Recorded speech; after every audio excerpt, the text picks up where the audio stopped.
De modo nenhum Cristo tinha nous, tá? Nous ou pneuma. De modo algum Cristo tinha nous ou pneuma humanos. Nous ou pneuma humanos.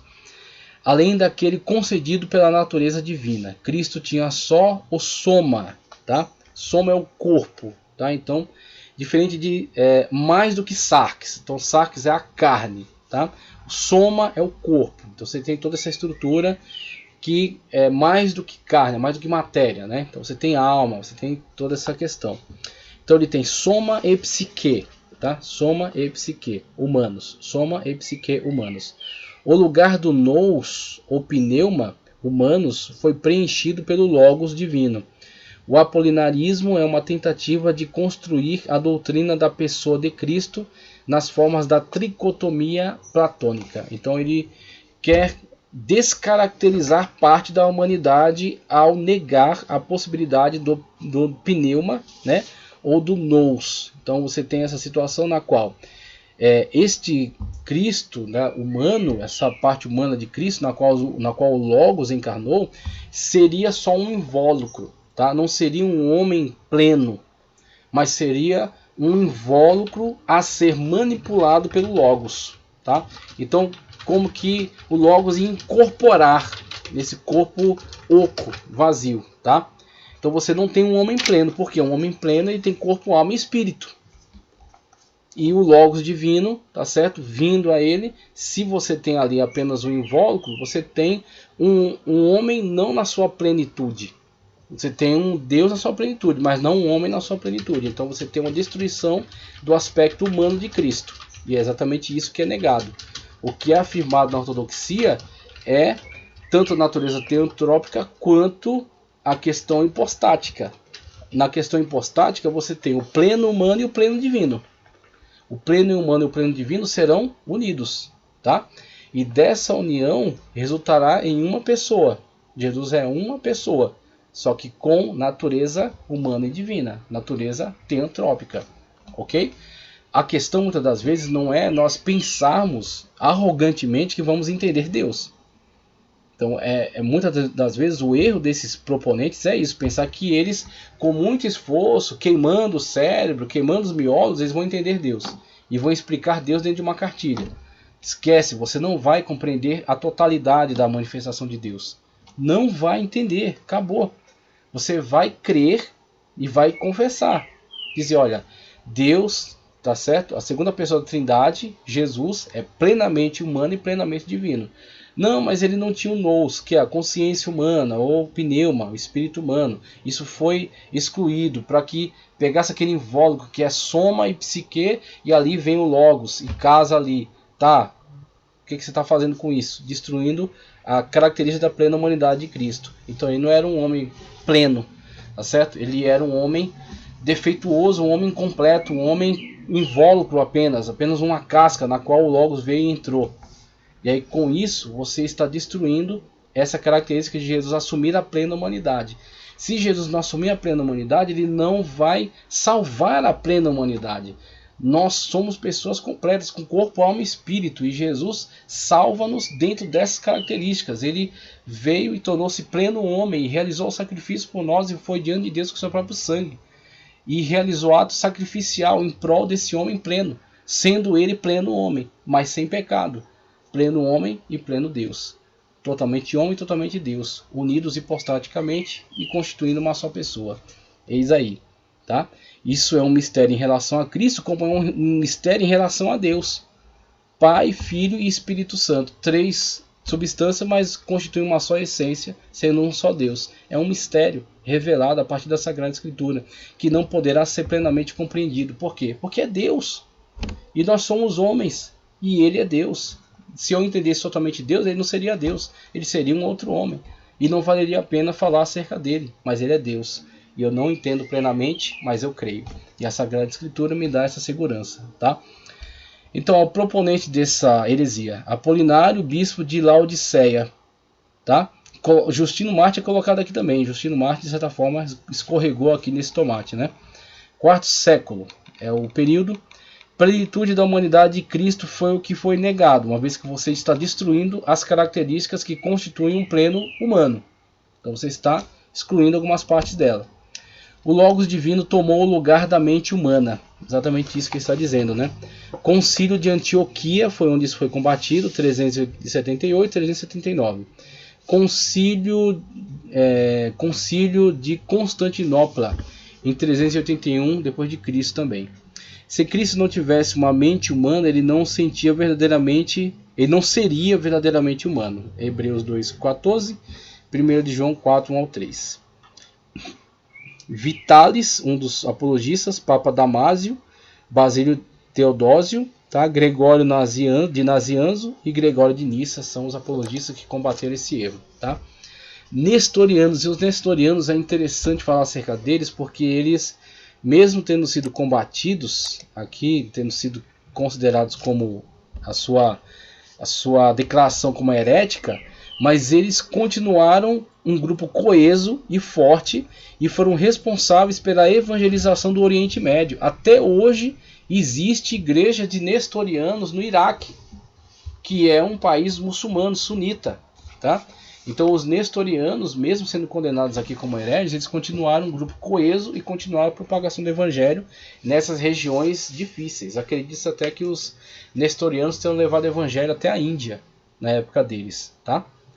Então, ó, os nestorianos, Nestório, exonerado do patriarcado de Constantinopla, em Constantinopla, capital do Império de Roma do Oriente, né, 431. Negavam a união real entre as duas naturezas, divina e humana. Pronto, aí começou já, né, a estragar. Então, não entendiam que foi plenamente unida, a natureza plenamente humana e plenamente divina, unidas hipostaticamente. Ele negava isso, tornando-se mais uma unidade moral do que orgânica.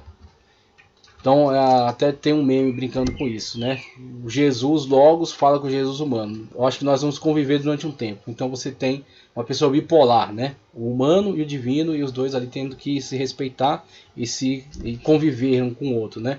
Então, em que hemisfério estou falando? Agora é o homem, agora é o divino. Então você tem esta bipolaridade, né? Como alegado aqui por Nestório.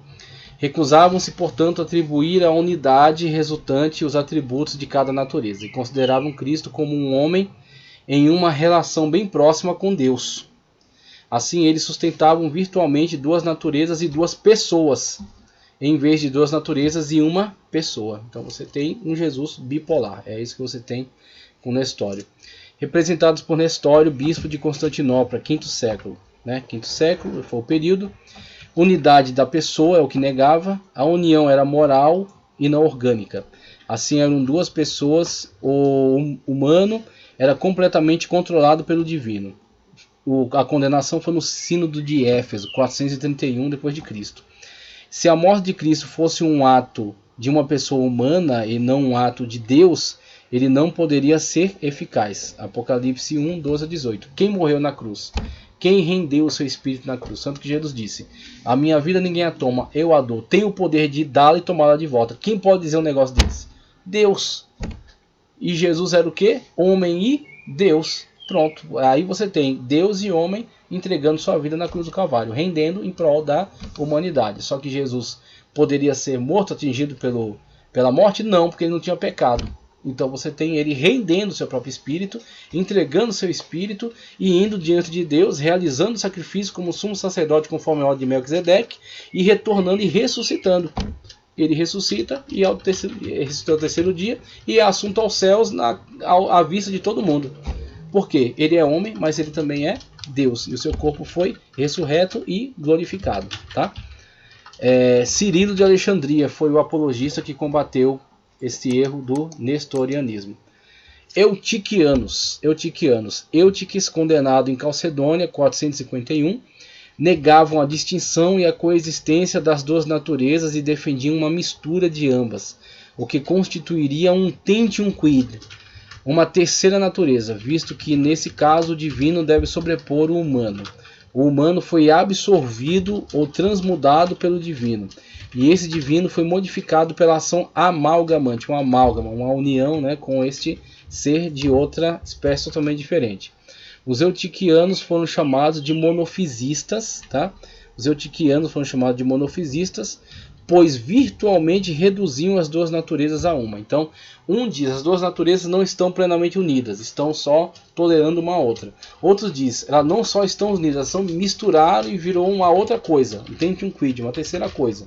Então, cada um nega a sua maneira, cada um tentando trabalhar e explicar aquilo além da conta, além do que precisa, acabaram bagunçando o conceito. E aí os eutiquianos acabaram fazendo pegar a natureza divina e humana, a união hipostática, jogou no liquidificador, bateu e fez uma terceira coisa. Então com isso você tem também uma destruição desta revelação do Jesus humano e Jesus divino, tá certo? Que estão unidos em uma só pessoa. Então você tem com isso um erro, né? Um equívoco.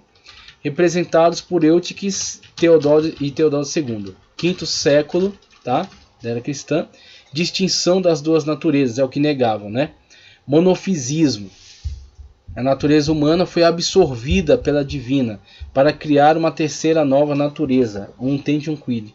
Defendido pelo Sínodo de Ladrões em Éfeso, 459 d.C., condenado pelo Concílio de Calcedônia, 451. A questão, de fato, gerou bastante controvérsia, né? Se Cristo não fosse homem, nem Deus, ele não poderia redimir como homem ou como Deus, porque você misturou e fez uma terceira coisa. Não, ele é homem, ele padeceu como homem, sentiu sede, sentiu fome, sentiu cansaço como homem. E como Deus, recebeu a adoração, curou, andou sobre as águas. Ricardo Gondim não acredita mais nisso, né? Mas ele andou sim, viu? A Bíblia diz. Então ele andou sobre as águas, tá? Ele falou que aquele que me vê o Pai como Deus, como homem e como Deus, plenamente unido numa só pessoa, mas não misturado, na forma de Eutiques, né? Os eutiquianos. Quem condenou este erro? Flaviano de Constantinopla, Papa Leão, Teodoreto e Eusébio de Dorileia. Eusébio de Dorileia, não de Cesareia, tá? Os ebionistas, rapidinho falar sobre eles, judeus cristãos, aquilo lá, aquele negócio de ser amigo da fé, né? Ou você é cristão ou você não é cristão, não tem esse negócio de amigo da fé. Assim é os ebionistas, eles se achavam amigos da fé. Judeus cristãos criam que Jesus foi homem, que havendo cumprido plenamente a vontade de Deus, tornou-se o Messias. Para eles, a lei estava em vigor e a salvação dependia exclusivamente de sua observância. Ou seja, Jesus é um Messias, mas que Messias é esse? Jesus não é Deus, ele é apenas um suposto Messias. É alguém que era muito fiel a Deus, muito obediente a Deus. Mas era o Salvador? Não. Era Deus? Não. Era digno de adoração? Não. Era apenas um tipo de Messias que eles entendiam, né, daquela maneira. Judaizantes, né, os ebionistas eram judaizantes, que não haviam se convertido verdadeiramente a Cristo e o aceitado como seu Deus, tá? Segundo século ainda da era cristã, negava a genuína divindade. Cristo recebeu o Espírito Santo após o batismo. Ele não foi pré-existente. Sem condenação, era muito recente, né? Não teve um concílio para isso. Somente um Cristo divino é digno de adoração. Então, Jesus era Deus de verdade. Não era só um homem que servia a Deus muito bem. Ele era Deus. Irineu, Hipólito, Orígenes e Eusébio são apologistas que condenam esta heresia. Encerrando a aula agora, tá? Vou encerrar a aula nesse momento. Tem outros conteúdos que eu gostaria de compartilhar, mas a aula já está muito extensa. Então eu vou encerrar ela agora. Mais de 2 horas e 33 minutos já. Quero só ler aqui alguns quadros para encerrar. Nicéia, o concílio que a gente citou. 3 partidos. Ário, Jesus, ato criativo de Deus, de essência diferente do Pai. Atanásio, Cristo existiu desde a eternidade com o Pai e era da mesma essência que o Pai. Homoousis, tá? Cristo, coigual, coeterno, da mesma substância, Cristo divinizado. E Eusébio de Cesareia, Cristo não foi criado do nada, mas gerado pelo Pai antes da eternidade. Então Eusébio também tinha um pouco de arianismo dentro de Eusébio de Cesareia. Ele tinha um certo... olhava de uma forma um tanto benéfica, tá? Credo apostólico. Creio em Deus Pai Todo-Poderoso, Criador do céu e da terra, em Jesus, seu Filho unigênito, nosso Senhor, o qual foi concebido por obra do Espírito Santo, nasceu da Virgem Maria, padeceu sob o poder de Pôncio Pilatos, foi crucificado, morto e sepultado, desceu ao Hades, ressurgiu dos mortos ao terceiro dia subiu ao céu e está sentado à direita de Deus Pai Todo-Poderoso, de onde há de vir a julgar vivos e mortos. Creio no Espírito Santo, na Santa Igreja Universal ou Católica, como está aqui, na comunhão dos santos, na remissão dos pecados, na ressurreição do corpo e na vida eterna. Amém. São dos primeiros credos, chamado credo apostólico, que sintetiza a fé, tá? É um credo, o valor dele é esse, ele sintetiza elementos principais da fé para ficar fácil a sua confissão. Então, as pessoas não tinham como ter acesso a toda a Sagrada Escritura, era muito limitado. Poucas pessoas sabiam ler e pouquíssimas pessoas tinham a Bíblia. Então o que você faz? Um credo sintetiza todas as verdades e a pessoa decora aquele credo. Assim ela tem uma segurança na sua fé. Outro credo interessante para a gente ver aqui, credo niceno-constantinopolitano, né? Então segue o de Nicéia e continua em Constantinopla. Crê em um só Deus, Pai Todo-Poderoso, Criador do céu e da terra e de todas as coisas visíveis e invisíveis. Crê em um só Senhor Jesus Cristo, Filho unigênito de Deus, nascido do Pai, antes de todos os séculos. Olha a afirmação aqui, ó. Antes de todos os séculos. Aqui é defesa apologética, ó. Deus de Deus, luz de luz. Está falando de essência, a mesma essência, o mesmo Deus. Deus de Deus, luz de luz, Deus verdadeiro de Deus verdadeiro, gerado, não criado, consubstancial ao Pai, tá? Eles fazem essa diferenciação. Criado, uma coisa que em algum momento não existiu e passou a existir. Gerado, da mesma essência. É como o filho. O filho traz carga genética de seus pais. Então ele meio que estava nos seus progenitores, né? Como Levi estava nos lombos de Abraão, vamos colocar assim. Então é nesse sentido que eles querem puxar essa questão do gerado. Gerado por quê? Porque Jesus sempre esteve presente, sempre existiu. Tá? Não foi criado, não é uma coisa que não existia e agora passou a existir. Não, ele sempre esteve presente, sempre existiu. É nesse sentido que eles querem trazer essa questão do gerado.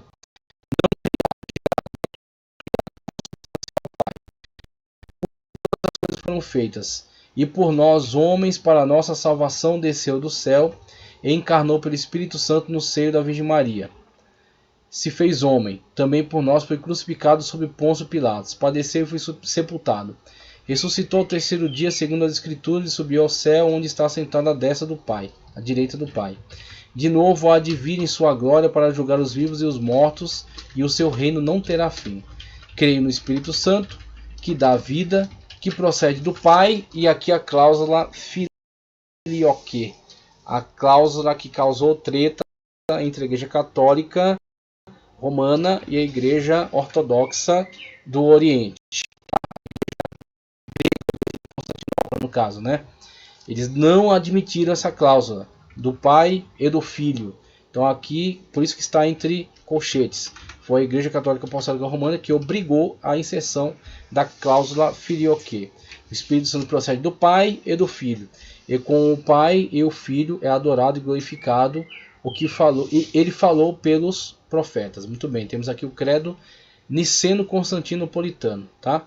Aí tem aqui um quadro que apresenta, a partir daquele concílio de Nicéia, da questão com os arianos, apareceram alguns partidos que continuaram a trabalhar de formas modificadas sobre aquela heresia. Anomeus, homeus, semi-arianos ou homeusianos, pneumatômacos ou macedonianos, nicenos, conservavam a ortodoxia de Nicéia, pai e filho são de idêntica substância, homoousis, revelou-se pouco seguro pelas várias interpretações que surgiram da comunhão da substância entre pai e filho. Os padres capadócios, ou niceno, ou neonicenos, Basílio Magno, Gregório Nazianzeno, Gregório de Nisa, sendo nicenos, vão mais além, pois aclaram a sua doutrina. Note que entre semi-arianos e nicenos, a questão era entre o homoiousis e o homoousis, o que em termos escritos há apenas diferença a diferença de um i, né, e entre um o e um i, tá? Ele colocou aqui e acabou falhando. Entre um o e um i. Então uma guerra por causa de uma letra. Mas claro, não foi por causa de uma letra, e sim por aquilo que ela representava, aquilo que ela ocultava. Dois conceitos antagônicos, dois conceitos autoexcludentes. Se for esse, não é aquele. Então com isso você tem uma questão muito maior do que uma letra, né? Então aqui é um quadro que mostra vários concílios, o local deles, concílio em Niceia, Constantinopla, Efésio, Calcedônia, Constantinopla de novo Constantinopla e Niceia. Datas, você tem 325, 381, 481, 451, 553, 681 e 787, tá? Esses concílios aqui. E os temas, não vou ler aqui, vou disponibilizar para vocês no nosso contato, tá? Deixar disponível lá para vocês. E quem quiser dar uma lida aqui, só pausar o vídeo. E aqui alguns nomes de importantes apologistas, tá? Policarpo, Orígenes, Tertuliano, Pápias, Clemente, Atanásio, Justino Marte, Agostinho de Hipona, Jerônimo, tradutor para a Vulgata Latina, né? Inácio, Ambrósio de Milão e Eusébio de Cesareia, historiador da igreja. Então temos importantes figuras aí do período da igreja, tá? Um pouco de cronologia. A patrística divide-se geralmente em 3 períodos. Até 200 dedicou-se à defesa do cristianismo contra seus adversários, padres apologistas como São Justino Marte. Até 450 é o período que surgem os primeiros grandes sistemas de filosofia cristã, Santo Agostinho, Clemente de Alexandria, tá? E até o século VIII reelaboram-se as doutrinas já formuladas e de cunho original com Boécio. Assim eu termino nossa aula tratando acerca desses movimentos heterodoxos, tá? Do princípio da fé cristã, os grandes apologistas que defenderam a ortodoxia. E na próxima aula a gente vai adentrar no capítulo 3, análise histórico-teológica das principais religiões do mundo, falando sobre maçonaria e aí por diante, falando sobre diversas outras religiões, mormonismo, seitas pseudo-cristãs, né? E por aí vai, Adventistas do sétimo dia, Testemunho de Jeová, até chegarmos à conclusão da nossa matéria de apologética. Agradeço a você por ter permanecido até aqui. Peço para que você curta o vídeo, compartilhe e inscreva-se no canal. Que Deus continue abençoando você poderosamente em nome do Senhor Jesus, te constituindo um apologista da fé cristã, para lutarmos pela fé que uma vez foi dada aos santos. Muito obrigado, que Deus continue te abençoando em Cristo Jesus.